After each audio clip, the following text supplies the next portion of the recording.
Mentissa est avec nous ce matin. Première fois qu'il le dit bien. Bravo David.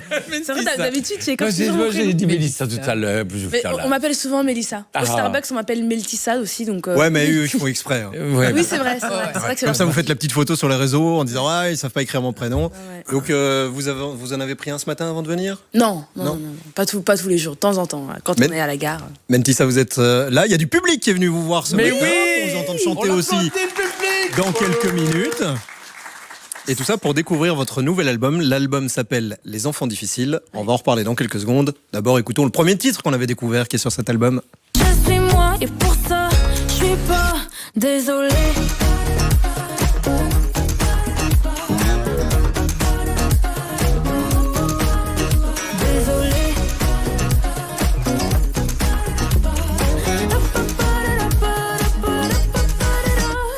On sentait déjà le début du truc. Vous vouliez tout doucement parler de vous. Ouais, Il y a un changement là sur cet album. Ouais.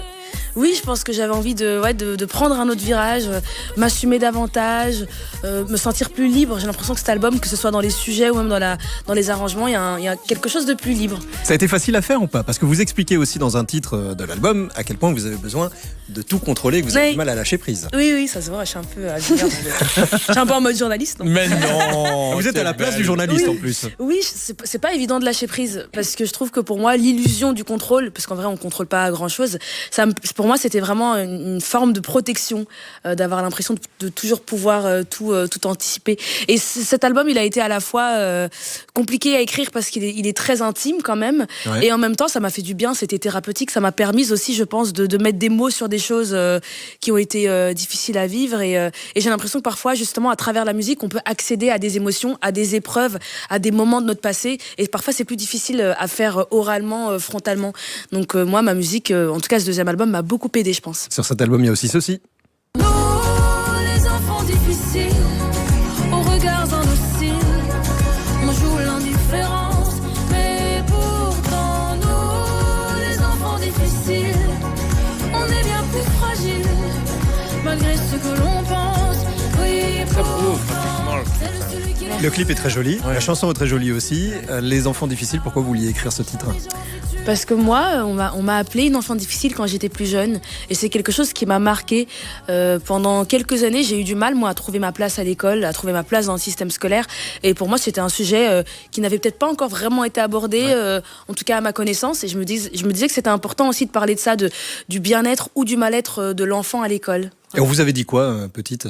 On me disait que j'étais trop bavarde, trop têtue. Mais j'avoue que j'avais un fort tempérament. Pour une petite fille de 6-7 ans, c'était un peu bizarre. J'étais pas du tout docile. Et donc, c'est quelque chose qui m'a été reproché. Et visiblement, c'est quelque chose que j'ai retenu, même 20 ans après. Et c'est là où je me suis dit, OK, en fait, même à 6-7 ans, quand on peut te dire quelque chose, c'est quelque chose qui reste. Et c'est pour ça aussi que j'avais envie d'écrire cette chanson. C'était pour juste peut-être pour que les gens prennent conscience, parce qu'on n'y pense pas tout le temps que les mots restent, même quand on est tout petit. Vous avez des super collaborateurs sur cet album. On va en parler dans quelques secondes. Le Charpentier, il a bossé avec vous sur cet album ou pas? Non. Canet. Ah, ok. En fait, je pensais que c'était un personnage de Vivacité. Non, c'est comme il a construit sa cabane. C'est son surnom maintenant? Oui, moi je l'appelle maintenant le Charpentier. Ah, c'est ouf. Oui. Vianney a collaboré sur cet album. Ouais. Il y a aussi Puggy. Il y a les Puggy, il y a Romain et Ziggy, avec qui j'avais déjà collaboré sur le premier.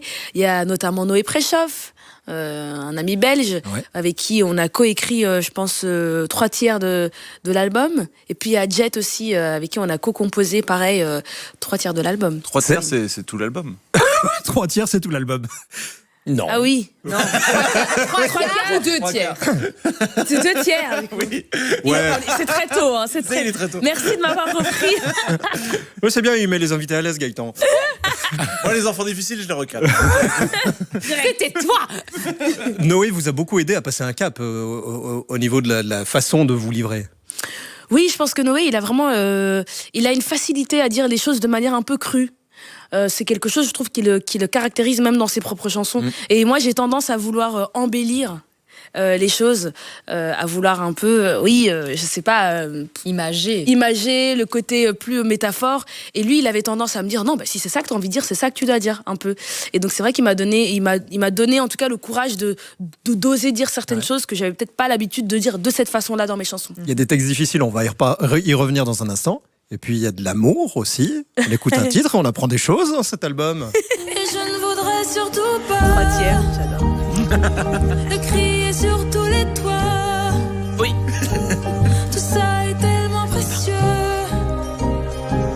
que j'aimerais encore un peu nous garder pour moi. Et je ne voudrais surtout pas de crier sur tous les toits. Tout ça est tellement précieux que j'aimerais encore un peu nous garder pour moi, nous garder pour moi. Bon, vous voulez le garder pour vous, mais c'est sur l'album alors. Oui, bon après mon perso ne sait vraiment qui c'est non plus. Hein, donc, non, moi c'est vrai que j'ai toujours eu beaucoup de pudeur quand il s'agit de ces choses-là, oui, des choses qui relèvent de la vie intime. Même avant d'être exposée, j'ai toujours eu ce truc où je me dis pas besoin de. Quand tu vis quelque chose de beau, t'as pas besoin justement d'aller le crier sous toi. En tout cas, tu rayonnes. Hein. Je suis en admiration. C'est un soleil ici. C'est vrai. Donc si c'est lui, garde-le. Hein.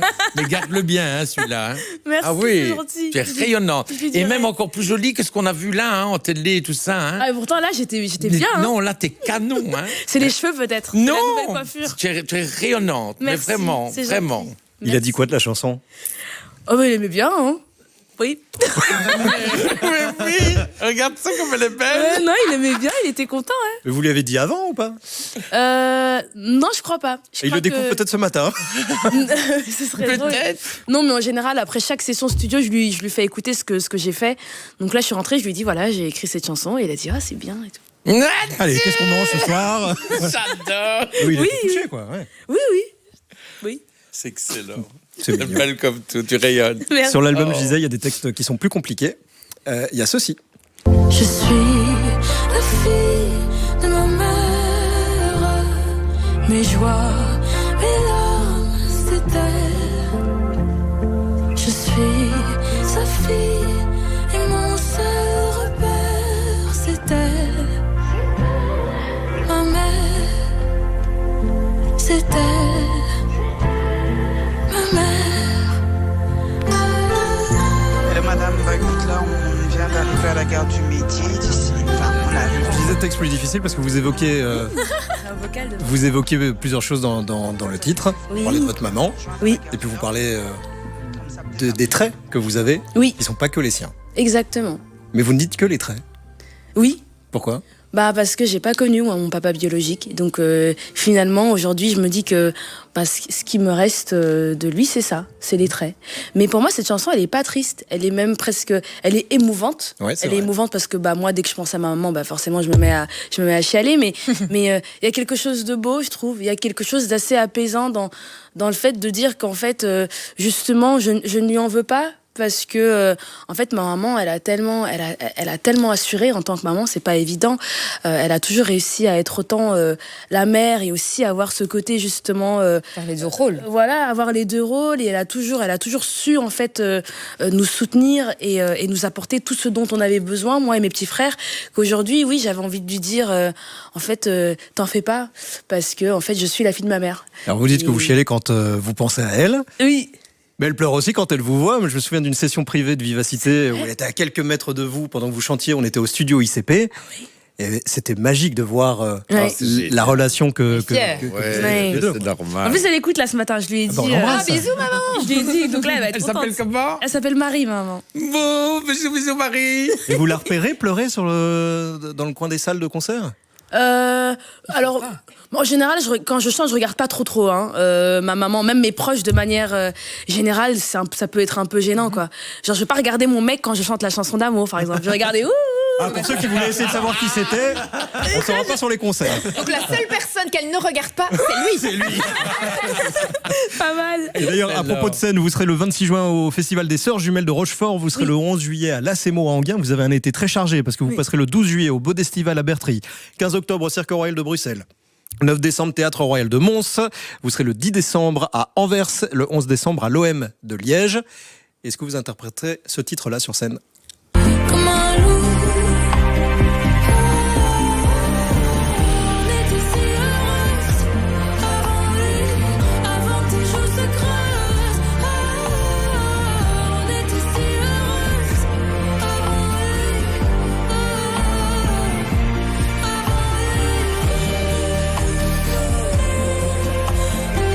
tous les couplets et toute la chanson en Oui, entier. oui. Mais là, on est sur une histoire qui est pas simple. Ah non, c'est sûr. Une histoire pas évidente, mais pour moi, c'était important de la raconter parce que malheureusement, c'est encore très actuel, je pense. Les femmes, même parfois des hommes et des enfants qui sont, victimes de violences conjugales, violences intrafamiliales. Donc pour moi, c'était un sujet qui me touchait et j'avais envie d'écrire une chanson sur ce sujet-là. Même si c'est pas un sujet facile, je pense qu'il faut continuer à en parler. Il faut continuer à dénoncer. Et c'est ça que j'avais envie de faire. Et oui, je pense que ce sera à la fois pas la chanson la plus facile, mais ce sera la chanson la plus facile à incarner et à porter sur scène. Parce qu'elle est vraie, elle est sincère, et je pense que moi, ça va me faire du bien à moi, et je pense que ça va faire aussi du bien à peut-être des personnes dans le public à qui malheureusement cette chanson parle. On sent que vous allez bien. Ouais, c'est vrai. Ouais. Mais oui. Vraiment. Peut-être que ce n'est qu'une façade aussi. Non, c'est non. pas possible ça. Non, mais en vrai, c'est tes yeux vraiment, brillent. honnêtement, c'est à chaque fois que je viens ici, que je viens vous voir Vivacité, on se connaît depuis un bon petit temps. Ça fait maintenant. des années maintenant. Ça fait 4 ans. On s'appelle presque pas bien par les prénoms. Dis ça. Non, mais en vrai, pour moi, vous m'avez vu grandir et vous m'avez très vite donné aussi cette place. Donc c'est vrai que quand je viens ici, je me sens à l'aise. Je me sens à la maison. Donc, Mais vous merci êtes à la pour ça. maison. Mais aussi. vous êtes. Non. ouais. L'album s'appelle Les Enfants Difficiles et ce titre-là, vous allez l'interpréter dans un instant en direct avec nous. Merci Mentissa d'être notre invitée ce matin, Merci face au à public qui est venu vous voir. Merci Vous beaucoup. allez prendre le d'être petit venu me déjeuner voir. avec eux. J'espère que vous n'avez pas trop mangé ce matin. Hein. Non, j'ai rien mangé encore. Bah, parfait, petit déjeuner juste après l'émission avec le public qui est venu ce matin. Le live de Mentissa dans quelques secondes. À tout de suite. Merci.